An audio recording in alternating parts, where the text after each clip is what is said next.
ఈ పాట్ ఎంతమందికి గుర్తుంది guys? If you have been following me from the beginning you will know. మనం దీంట్లో ప్రెగ్నెంట్ ఫిషెస్ వేసినాం కదా, ఆ ప్రెగ్నెంట్ ఫిష్లలో నుంచి చిన్న చిన్న బేబీస్ అన్నీ బయటకు వచ్చినాయి కదా. అవి ఒక 2 days ఉండి తర్వాత అన్నీ చచ్చిపోయినాయి అనమాట. అవి అసలు ఎందుకు చచ్చిపోయినాయి కూడా తెలియదు. ఇక ఏం చేస్తాం, ఆ చచ్చిపోయినాయి అన్నీ మట్టిలో పాతి పెట్టినాం గైస్. పాతి పెట్టేసి ఈ పాట దేనికొక దానికి యూజ్ చేసుకోవచ్చు కదా అని చెప్పి నేను ఏం చేసినా అంటే ఒక కొమ్మ తమలపాకు అంటే బీటిల్ లీఫ్ది ఒక కొమ్మ కట్ చేసి ఆ వాటర్లో పెట్టేసి. మీరు కూడా ట్రై చేయండి, మీకు ఎక్కడైనా చుట్టుపక్కల తమలపాకు చెట్లు కనిపించినాయి అనుకోండి, దాంతో ఒక కొమ్మ కొట్టేసేయండి and let me know in the comments మీరు ఎక్కడ కొట్టేసిరు అనేది. సో అది తీసుకొచ్చి వాటర్లో పెట్టేసేయండి, చాలా ఈజీగా పెరుగుతాయి రూట్స్.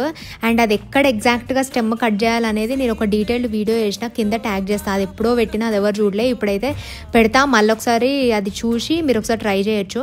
ఇది రూట్స్ పెరిగిన తర్వాత నేను సాయిల్లోకి షిఫ్ట్ చేసిన గైస్. అండ్ ఇది ఒక క్లైంబర్ స్టాండ్, మీకు కావాలంటే నేను కింద ఇది కూడా ట్యాగ్ చేసి పెడతా. ఈ ఆకులు అయితే మంచిగా ముడత లేకుండా పెరుగుతున్నాయి, బాగుంది కదా.